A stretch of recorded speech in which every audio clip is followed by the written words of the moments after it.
Assalamualaikum warahmatullahi wabarakatuh. Perkenalkan, saya Nurujana. Di sini saya dari kelompok 1 akan menjelaskan mengenai karbohidrat, di mana saya akan menjelaskan dua subpoin. Yang pertama ada definisi dari karbohidrat dan kemudian ada fungsi dari karbohidrat. Nah, sebelum kita memasukin apa sih karbohidrat itu sebenarnya, untuk teman-teman ada nggak yang tahu karbohidrat itu apa? Ayo, ada yang tahu nggak? Pasti tahu lah ya karbohidrat itu apa. Nah, jadi apabila teman-teman menjawab bahwasannya kok karbohidrat itu merupakan sumber utama atau energi utama bagi tubuh kita, itu benar. Nah, jadi di sini Nur akan menjelaskan mengenai dasarnya, berasal dari apa sih kata karbohidrat itu sendiri, kemudian apa sih fungsinya untuk tubuh kita. Nah, jadi perlu kita ketahui karbohidrat itu berasal dari kata hidrat, hidrat karbon atau dikenal sebagai hidrat arang atau sakarida, yang mana berasal dari bahasa Yunani yaitu sakharon. Nah, karbohidrat adalah zat gizi berupa senyawa organik yang terdiri atas atom karbon dengan simbol C, ada hidrogen dengan simbol H, dan oksigen dengan simbol O, yang digunakan sebagai bahan bakar utama untuk pembentukan energi. Nah, karbohidrat adalah senyawa polihidroksi aldehid atau keton yang mempunyai rumus empiris C6H2N dan ON, di mana karbohidrat utama terdapat dalam makanan adalah amonium dan pati. Nah, karbohidrat seperti pati, gula, atau glikogen itu merupakan zat gizi dari sumber energi paling penting bagi makhluk hidup atau kita nih sebagai manusia. Kenapa? Karena molekulnya itu dia mengeluarkan suatu unsur karbon yang siap untuk digunakan oleh sel-sel kita.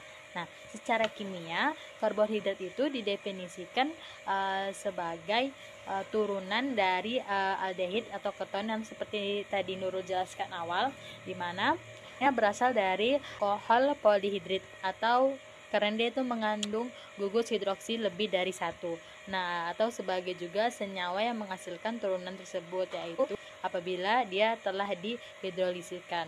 Nah, untuk penulisan struktur rumus karbon sendiri itu dikemukakan oleh seorang ahli kimia yang bernama Walter Norman Hayward tahun 1883 hingga 1950, di mana beliau berpendapat bahwa pada molekul glukosa kelima, atom karbon yang pertama dengan atom oksigen dapat membentuk cincin oksigen 6. Nah, oleh karena itulah diusulkan penulisan rumus struktur karbon seperti bentuk cincin furan atau piran. Nah, next kita akan membahas mengenai fungsi dari karbohidrat. Nah, seperti yang telah Nur jelaskan sebelumnya mengenai definisi, kan sumber karbohidrat itu sebagai salah satu penyedia utama sumber energi bagi tubuh. Nah, namun untuk fungsi karbohidrat itu sendiri, dia kalau kita kaji lebih dalam lagi, dia itu bukan hanya sebagai sumber energi, tetapi dia juga memiliki fungsi lain dalam keberlangsungan proses metabolisme dalam tubuh. Ada beberapa poin, ada 9 poin yang akan kita bahas di fungsi karbohidrat ini. Nah, yang pertama itu sebagai penyediaan energi utama. Kenapa dibilang sebagai penyediaan energi utama? Ada yang tahu kenapa? Kenapa dikatakan sebagai penyedia energi utama bagi tubuh? Karena dalam karbohidrat, satuan gram karbohidrat itu menghasilkan 4 kilokalori energi. Nah, jadi 1 kilogram energi itu sama dengan 1000 kalori. Jadi, kalau dalam 1 gram karbohidrat menghasilkan 4 kilokalori, berarti setara dengan 4000 kalori. Jadi, itulah mengapa dikatakan sebagai penyediaan energi utama. Kemudian yang kedua itu ada pengatur metabolisme lemak. Nah, jadi kondisi ini sering terjadi apabila energi yang tersedia itu tidak mencukupi bagi tubuh, dalam tubuh kita, dimana dia mengakibatkan terjadinya pemecahan lemak di badan-badan keton dan keasaman pada oksidasi pada darah. Nah, jadi inilah fungsinya dari karbohidrat sebagai pengatur metabolisme lemak. Nah, kemudian itu ada yang ketiga, yaitu penghematan protein. Jadi untuk karbohidrat sendiri dia berfungsi menjadi istilahnya protein spare. Nah, jadi itu protein itu di dalam tubuh kan dia memiliki fungsi utama sebagai zat pembangun jaringan tubuh agar tubuh kita ini selalu terjaga. Dimana dengan menimbangin atau menjaga protein ini, kita harus membutuhkan yang namanya karbohidrat. Dengan apa? Dengan cara asupan sehari-hari. Nah, kemudian yang poin keempat itu ada penyuplai energi otak dan saraf, di mana otak dan jaringan saraf itu sangat-sangat bergantung pada yang namanya glukosa. Di mana glukosa ini diartikan sebagai satu-satunya sumber energi utama bagi otak dan sumsum saraf. Nah, di mana kebutuhan energi ini setara dia ketersediaannya harus tetap terjaga bagi kesehatan jaringan tubuh dan organ. Jadi bagaimana penyuplaian energi otak ini dan saraf, yaitu dengan cara memenuhi kebutuhan sehari-hari yang sehat. Nah, selanjutnya itu yang kelima, yaitu penyimpanan glikogen. Nah, glikogen sendiri merupakan bentuk simpanan karbohidrat yang merupakan sumber utama glukosa dan energi yang terdapat dalam sebagian besar sel, di mana glikogen yang terdapat dalam hati dan otot merupakan simpanan energi dan glukosa darah yang paling mudah dimobilisasi. Kemudian keenam itu ada pengaturan peristaltik khusus dalam pemberian muatan sisa makanan, di mana fungsi utamanya itu penting bagi kesehatan, yaitu untuk mengatur peristaltik usus atau gerakan usus yang teratur dan mencegah terjadinya konstipasi atau kesulitan buang air besar. Nah, kemudian yang ketujuh untuk membantu metabolisme lemak dan protein dengan mencegah terjadinya ketosis dalam pemecahan protein yang berlebihan. Kemudian yang ke-8 yaitu ada beberapa jenis karbohidrat yang mempunyai fungsi khusus. Contohnya seperti laktosa, berfungsi untuk membantu penyerapan kalsium. Kemudian poin terakhir yang ke-9, ternyata fungsi karbohidrat ini tidak hanya sebagai metabolisme yang penting bagi tubuh, tetapi juga terdapat fungsi lain dari makanan. Contohnya itu sebagai penentuan karakteristik dari citra rasa bahan pangan. Contohnya itu seperti rasa manis yang ada pada makanan. Karena apa? Karena mengandung adanya keberadaan gula. Kemudian memberikan aroma dan bentuk yang khas. Lalu memberikan tekstur dan tampilan makanan. Jadi perlu kita ingat, selain fungsi karbohidrat ini berfungsi sebagai metabolisme tubuh, ternyata dalam pangan juga menentukan seperti tadi yang Nurul sebutkan. Jadi kok dia ada panganan ada manis, berarti dia itu mengandung gula yang berasal dari karbohidrat. Nah, sampai di sini teman-teman paham kan? Jadi setelah Nurul paparkan apa itu si karbohidrat sebenarnya dan apa sih fungsinya, jadi dapat kita pahamin sekali lagi bahwasanya karbohidrat itu merupakan zat gizi makro yang dibutuhkan oleh tubuh sebagai sumber energi utama, di mana makanan yang mengandung karbohidrat dapat kita peroleh dari bahan makanan yang kita asup atau kita konsumsi sehari-hari. Nah, untuk mengulas lebih dalam lagi mengenai karbohidrat akan disampaikan oleh rekan Nurul selanjutnya. Terima kasih. Di sini saya akan melanjutkan presentasi dari rekan saya, yaitu tentang jenis-jenis karbohidrat. Berdasarkan komposisinya, karbohidrat dapat dibedakan menjadi dua jenis, yaitu karbohidrat sederhana dan karbohidrat kompleks. Di mana karbohidrat sederhana mempunyai komposisi kimia yang sederhana. Penyerapannya dari saluran pencernaan terjadi dengan cepat sehingga kadar glukosa darah akan melonjak baik begitu selesai mengonsumsi. Nah, karbohidrat sederhana ini terbagi lagi menjadi dua, yaitu monosakarida dan disakarida. Di mana monosakarida merupakan jenis karbohidrat sederhana yang terdiri dari satu bungkus cincin. Contohnya yaitu glukosa, misalnya itu terdapat pada buah-buahan, sayur-sayuran, sirup, dan jagung. Kemudian fruktosa, misalnya itu terdapat pada buah-buahan dan madu. Dan galaktosa, yaitu sebagai hasil proses pencernaan laktosa di dalam tubuh. Kemudian disakarida, di mana disakarida merupakan jenis karbohidrat yang banyak dikonsumsi oleh manusia di dalam kehidupan sehari-hari. Setiap molekul disakarida akan terbentuk dari gabungan dua molekul monosakarida. Contohnya, disakarida yang umum digunakan dalam konsumsi sehari-hari itu sukrosa, di mana terbentuk dari gabungan satu molekul glukosa dan fruktosa. Dan juga ada laktosa yang terbentuk dari gabungan 1 molekul glukosa dan galaktosa. Karbohidrat jenis kedua yaitu karbohidrat kompleks.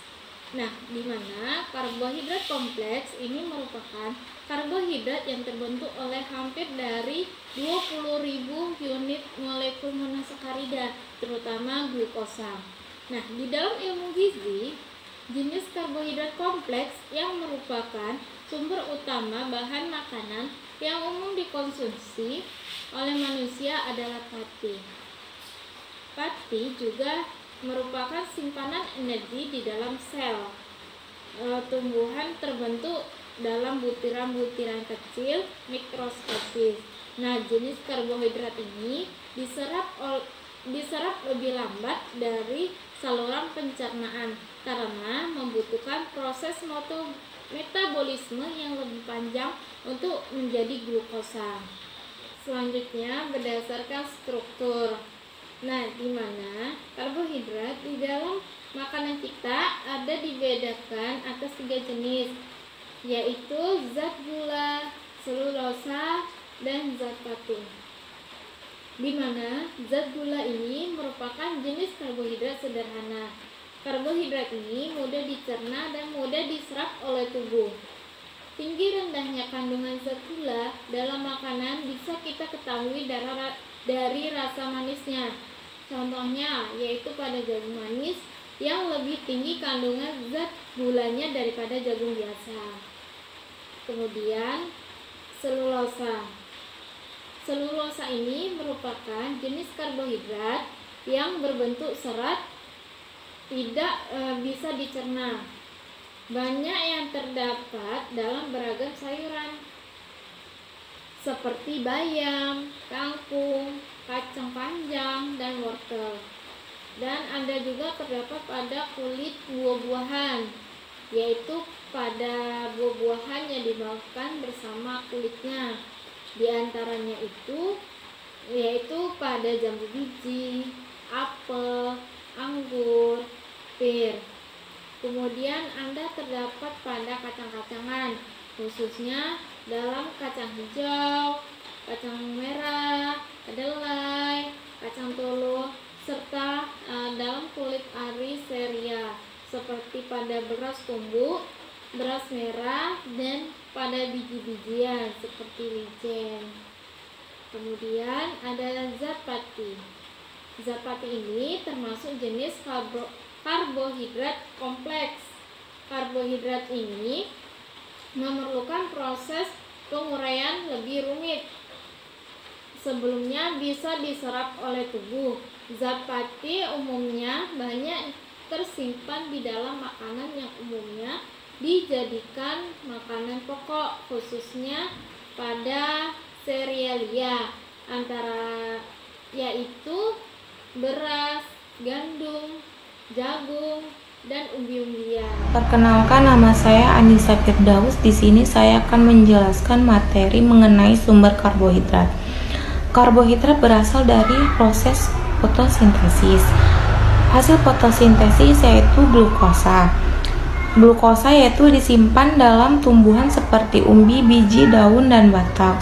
Reaksi fotosintesis ini menyediakan makanan hampir seluruh kehidupan di muka bumi, baik secara langsung maupun tidak langsung. Organisme autotrof seperti tumbuhan hijau, bakteri, dan alga fotosintetik memanfaatkan hasil fotosintesis secara langsung. Sumber karbohidrat yang berasal dari makanan, yaitu yang pertama adalah ubi. Ubi kaya akan karbohidrat, serta merupakan makanan utama yang ada di Indonesia. Ubi kayu mengandung air dan pati. Ubi dapat direbus, digoreng, ataupun diolah menjadi tape. Selain itu, ubi dapat diolah menjadi tepung tapioka. Yang kedua adalah gandum. Gandum mengandung banyak serat sehingga dapat memberikan rasa kenyang yang lebih lama. Selanjutnya yaitu kentang. Kentang merupakan jenis sayur yang berjenis umbi-umbian. Kentang dapat diolah menjadi aneka macam makanan seperti donat, kroket, dan lain sebagainya. Oleh karena itu, kentang mengandung banyak karbohidrat. Selanjutnya yaitu singkong. Singkong sangat mudah ditemukan di Indonesia dan merupakan bahan makanan yang mudah diolah berbagai macam makanan, mulai dari kue tradisional, direbus, digoreng, bahkan dijadikan tepung, nasi tiwul, dan gatot. Kandungan karbohidrat pada singkong sedikit lebih banyak dibandingkan nasi, sehingga apabila mengkonsumsi singkong, rasa kenyang akan terasa lebih lama. Selanjutnya yaitu jagung. Jagung sebagai makanan pokok karena mengandung banyak karbohidrat. Jagung mengandung asam folat serta serat yang cukup tinggi sehingga baik untuk kesehatan. Biasanya jagung ini diolah dengan cara direbus. Selanjutnya yaitu sayuran hijau. Sayuran hijau seperti brokoli, bayam, dan sawi mengandung karbohidrat yang jumlahnya sedikit, akan tetapi mengandung banyak serat. Apabila kita mengkonsumsi banyak sayuran, maka dapat membantu tubuh untuk mencukupi kebutuhan karbohidrat. Selanjutnya yaitu kacang-kacangan. Kacang-kacangan ini dijadikan sebagai makanan alternatif pengganti nasi. Kacang polong dan kacang tanah merupakan kacang-kacangan yang banyak mengandung karbohidrat. Selanjutnya yaitu beras merah. Beras merah merupakan makanan yang banyak dikonsumsi. Kandungan serat yang tinggi dianggap sebagai karbohidrat yang baik dan sehat. Beras merah banyak mengandung magnesium, zat besi, dan berbagai macam vitamin yang baik bagi kesehatan. Konsumsi 2 porsi atau lebih beras merah dapat mengurangi risiko diabetes.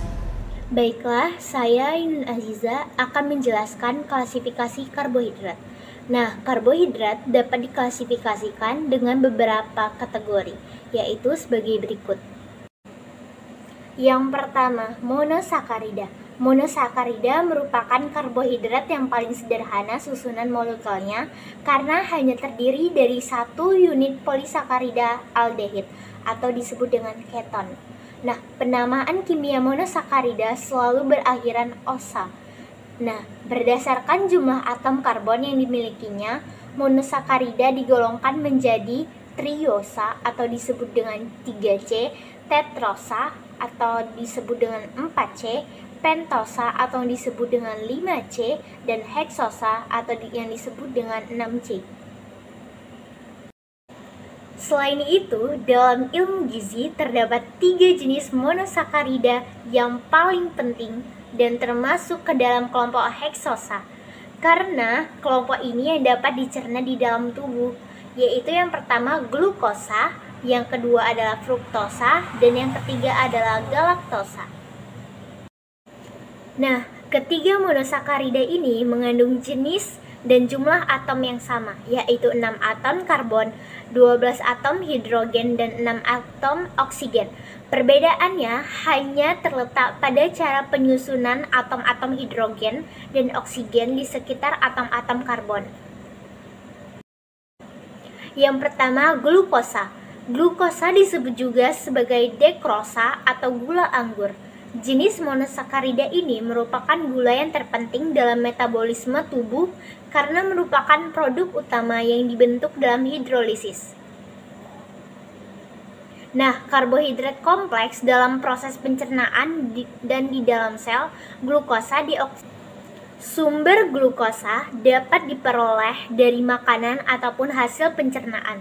Bahan makanan yang mengandung glukosa seperti buah-buahan, sayur-sayuran, jagung, sari pohon, dan sejumlah akar serta madu. Yang kedua, fruktosa. Fruktosa yang memiliki nama lain atau yang disebut dengan livolulosa atau gula buah merupakan gula yang termanis. Susunan atom dalam fruktosa merangsang yang paling depan, lidah, sehingga menimbulkan rasa manis. Gula ini terdapat di dalam madu bersama dengan glukosa, buah-buahan, nektar bunga, dan juga dalam sayuran. Yang ketiga, galaktosa. Galaktosa merupakan gula khusus yang tidak terdapat dalam bentuk bebas di alam, tetapi terdapat dalam bahan hewani, yaitu air susu. Yang kedua, disakarida. Disakarida merupakan gabungan antara 2 molekul monosakarida yang dapat dihidrolisis oleh larutan asam dan air sehingga terurai menjadi 2 molekul monosakarida. Jenis disakarida yakni sukrosa, maltosa, dan laktosa. Nah, sukrosa merupakan gabungan dari glukosa dan fruktosa.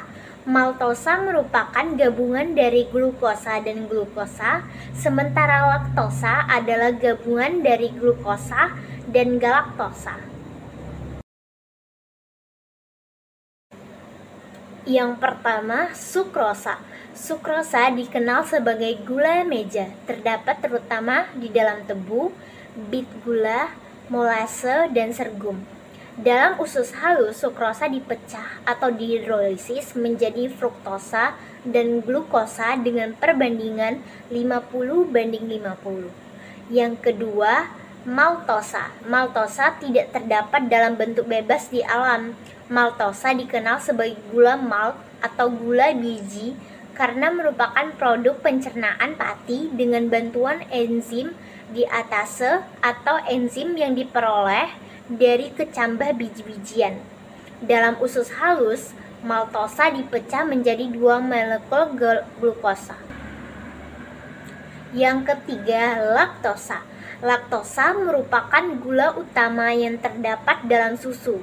Laktosa tidak terdapat dalam tanaman, melainkan hanya dijumpai pada susu hewan dan susu ibu. Dengan gambaran, susu sapi mengandung 4-6% laktosa, sedangkan air susu ibu atau disingkat dengan ASI mengandung 5-8%. Yang ketiga, oligosakarida. Oligosakarida merupakan gula yang mengandung 2-10 molekul gula sederhana. 4. Polisakarida. Polisakarida merupakan senyawa karbohidrat yang kompleks yang terdiri dari 3 atau lebih gabungan molekul-molekul monosakarida, baik yang bergabung dengan rantai lurus atau rantai cabang. Senyawa ini bisa dihidrolisis menjadi banyak molekul monosakarida. Contoh polisakarida yaitu amilum, dextrin, glikogen, dan selulosa. Karbohidrat kompleks atau polisakarida terdiri dari beberapa gula sederhana dan kumpulan unit. Karbohidrat kompleks atau polisakarida terdiri dari beberapa gula sederhana atau kumpulan unit-unit glukosa.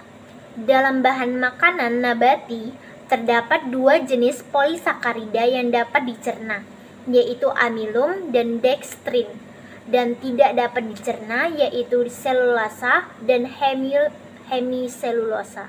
Baiklah, di sini saya akan melanjutkan penjelasan berikutnya, yaitu struktur karbohidrat. Jadi yang pertama ada monosakarida. Nah, jadi monosakarida ini merupakan jenis karbohidrat yang tidak dapat dihidrolisis menjadi gula yang lebih sederhana. Jadi berdasarkan gugus fungsinya, jenis monosakarida ini ada 2. Yang pertama ada aldosa, yaitu yang memiliki fungsi aldehid, dan ketosa yang memiliki gugus fungsi keton. Dan ada 3 jenis monosakarida yang mempunyai arti gizi, yaitu yang pertama ada glukosa, kemudian fruktosa, dan galaktosa. Nah, glukosa ini dinamakan juga sebagai gula anggur dan terdapat luas di alam, dan tetapi jumlahnya ini sangat sedikit, yaitu pada sayur, buah, sirup, jagung, dan sari pohon, dan bersamaan dengan fruktosa dalam madu. Dan yang kedua ada oligosakarida. Nah, oligosakarida ini merupakan hasil kondensasi dari 2-10 monosakarida. Nah, oligosakarida ini dapat berupa disakarida, trisakarida, dan juga tetrasakarida. Nah, disakarida ini merupakan hasil kondensasi 2 unit dari monosakarida. Contohnya ini merupakan laktosa, maltosa, dan juga sukrosa. Oligosakarida ini terbentuk karena adanya ikatan alikosidik antara molekul monosakarida pada atom C1 molekul 1 dengan gugus hidroksil atau OH dan pada molekul lainnya. Biasanya ikatan alikosidik terbentuk antara C1 pada satu molekul dengan C3 pada molekul lainnya. Nah, ikatan glikosidik yang umumnya yaitu pada 1, 3, 1, 4, dan 1, 6. Tetapi ikatan alikosidik 1, 1 dan 1, 2 juga mungkin terjadi ikatan dan terjadi dalam bentuk molekul alfa dan juga beta. Mungkin cukup sekian yang dapat saya sampaikan. Yang selanjutnya adalah disakarida, yaitu dimer dari monosakarida. Monosakarida ini membentuk disakarida dengan melepas satu molekul air dan 2 gugus hidroksi membentuk ikatan glikosida atau glikosidik. Nah, ikatan glikosidik ini terjadi melalui sintesis dehidrasi dengan cara melepaskan satu atom hidrogen dari salah satu monomer sakarida dan satu gugus OH dari monomer sakarida lainnya, yang mana pelepasan tersebut akan membentuk air. Reaksi hidrolisis pada kedua monomer sakarida terjadi secara berbalik arah. Reaksi ini terjadi dikarenakan pemutusan dua monomer yang berikatan melalui ikatan glikosidik yang diakibatkan dari penambahan molekul air. Nah, hasil gabungan dari dua monomer sakarida diketahui dengan sebutan disakarida. Disakarida yang umum dikenal yaitu ada 3. Yang pertama ada sukrosa, lalu ada laktosa, dan maltosa. Nah, yang pertama ada sukrosa, merupakan sakarida yang paling mudah dikenali, yaitu terdapat dalam gula tebu. Molekul sukrosa terdiri dari satu molekul glukosa dan satu molekul fruktosa. Rumus kimia umum dari sukrosa ialah C12H22O11 dengan massa molekul relatif 342,30 gram per mol. Nah, dalam bentuk padatan, sukrosa akan berwarna putih dengan tingkat kelarutan dalam air yaitu 2000 gram per liter dan titik didih 25 derajat Celcius. Nah, yang kedua ada laktosa. Laktosa tersusun atas satu molekul glukosa dan satu molekul galaktosa. Dari laktosa ini, rumus kimianya adalah C12H22 dan O11. Massa molekul relatif dari laktosa adalah 342,30 gram per mol dengan densitas 1525 gram per cm kubik. Titik lebur dari laktosa adalah 202,8 derajat Celcius dan titik didihnya adalah 668,9 derajat Celcius. Laktosa ini ditemukan pada susu pada tahun 1619 oleh Fabrizio Bartoletti. Nah, yang ketiga ada maltosa. Maltosa tersusun atas dua molekul glukosa yang bergabung dengan ikatan A melalui reaksi kondensasi. Rumus kimia dari maltosa adalah C12H22O11 dengan massa molekul relatif 342,30 gram per mol. Bentuk maltosa berupa bubuk atau kristal putih dengan densitas 1,54 gram per cm3 dan kelarutan dalam air 1080 gram per liter dalam titik didih 20 derajat Celcius. Nah, maltosa ini dihasilkan dari pemecahan pati oleh amilase. Maltosa ditemukan oleh Irlandia Cornelius O'Sullivan pada tahun 1878. Selanjutnya ada polisakarida. Nah, polisakarida ini terbentuk melalui reaksi kondensasi membentuk ikatan glikosidik. Pembentukan ikatan tersebut dapat mengakibatkan terbentuknya rantai polimer lurus atau bercabang yang kompleks. Nah, jenis-jenis dari polisakarida ini yang pertama yaitu pati, kemudian ada glikogen, agarosa, dan selulosa. Polisakarida ini terdapat juga pada beberapa bentuk kompleks yang memiliki atom tambahan, misalnya nitrogen pada pektin, kitin, dan lignin. Yang pertama adalah pati. Pati adalah polimer dari glukosa yang memiliki ikatan glikosidik dari sambungan rantai cabang. Amilosa dan amilopektin merupakan jenis pati dengan perbedaan rantai polimer penyusunnya, di mana amilosa memiliki rantai polimer glukosa linier dan amilopektin memiliki rantai glukosa bercabang polimer. Selanjutnya adalah glikogen. Nah, glikogen ini berfungsi sebagai cadangan energi yang disimpan di hati dan otot. Apabila dibutuhkan, maka cadangan energi ini akan diubah kembali menjadi glukosa melalui proses hidrolisis. yang mana proses ini akan dikerjakan oleh sel. Nah, proses pengubahan glukosa menjadi glikogen ini disebut glikogenesis. Glikogen sendiri merupakan polimer rantai bercabang dari glukosa, yang mana bentuk utama dari polisakarida penyimpanan pada hewan. Nah, kemudian glikogen ini ditemukan terutama di hati, yaitu di mana ia mungkin berjumlah sebanyak 10% daripada massa hati, dan di otot rangka, yang mana ditemukan 1% sampai 2% dari massa otot. Kemudian ada agarosa, atau dikenal dengan sebutan agar-agar, yang mana ini berbentuk gel yang diolah dari lumpur laut atau alga. Agarosa ini tergolong karbohidrat karena dengan memiliki berat molekul tinggi yang mengisi sel dinding rumput laut. Nah, ketika dipanaskan dalam air, maka molekul agarosa akan saling bergerak bebas. Sedangkan jika didinginkan, molekul agarosa tadi akan merapat, memadat, dan membentuk kisi-kisi yang mengurung molekul sehingga terbentuklah sistem yang disebut sistem koloid atau sistem padat cair. Nah, agarosa ini tergolong makanan yang sehat dan layak akan serat, lunak yang tinggi dan kalori rendah sehingga membantu melancarkan pembuangan sisa-sisa makanan di usus. Dan yang terakhir adalah selulosa. Selulosa ini merupakan homopolisakarida lurus dari glukosa dan semuanya berikatan. Ikatan hidrogennya terdapat bersama dan dalam rantai satuan polisakarida. Nah, ikatan-ikatan tersebut dapat menyebabkan serat-serat pada tanaman menjadi kuat. Maulana Nasution akan melanjutkan pembahasan mengenai integrasi Al-Quran mengenai karbohidrat. Nah, di sini sebelumnya kita ketahui integrasi antara sains dengan Al-Quran menjadi topik yang terus berkembang di kalangan cendekiawan. Nah, untuk itu kita akan membahas mengenai integrasi Al-Quran mengenai karbohidrat. Nah, yang pertama itu bahan makanan seperti kurma. Nah, memahami sumber karbohidrat berdasarkan hadis riwayat Imam Bukhari nomor 3046 bahwasanya kurma mengandung 70% karbohidrat.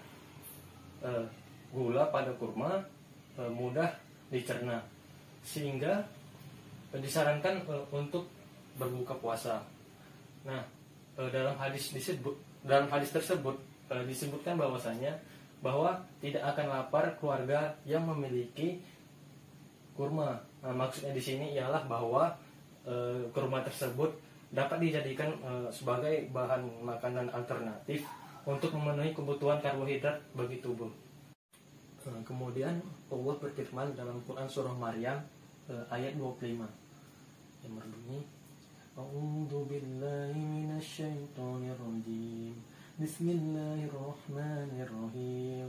Wa huzzi ilaika bihiz'in nakhlati tusaqitu 'alaiki rutaban janiyya. Yang artinya, dan goyanglah pangkal pohon kurma itu ke arahmu. Niscaya pohon itu akan menggugurkan buah kurma yang masak kepadamu. Nah, dari ayat ini dijelaskan bahwasanya Allah mengutus Jibril kepada Siti Maryam ketika melahirkan Nabi Isa alaihissalam. Siti Maryam diperintahkan agar menggoyangkan sebuah pohon kurma itu sehingga akan dijatuhkan kurma untuknya. Nah, kemudian jika dikaji dalam hal ini menunjukkan bahwasanya kurma itu memiliki banyak sekali manfaat berupa banyak nutrisi yang bermanfaat bagi tubuh kita, terutama pada seorang ibu dalam proses pemulihan pasca melahirkan. Nah, selanjutnya bahan makanan selanjutnya yaitu yang kedua gandum. Nah, memahami sumber karbohidrat berdasarkan hadis riwayat Imam Bukhari nomor 4984 disebutkan dalam hadis ini sebagai makanan yang sehat dan tidak mengandung lemak dan jahat di dalamnya, yaitu gandum. Nah, hal ini sesuai dengan kajian ilmiah bahwasanya gandum itu memiliki kandungan nutrisi yang baik bagi tubuh. Kemudian bahan makanan yang ketiga yaitu madu. Nah, sejak dahulu madu ini dipercaya dapat berkhasiat untuk kesehatan, seperti kesehatan tubuh, karena madu itu banyak mengandung aneka gizi seperti karbohidrat, protein, asam amino, vitamin, mineral, dan lainnya.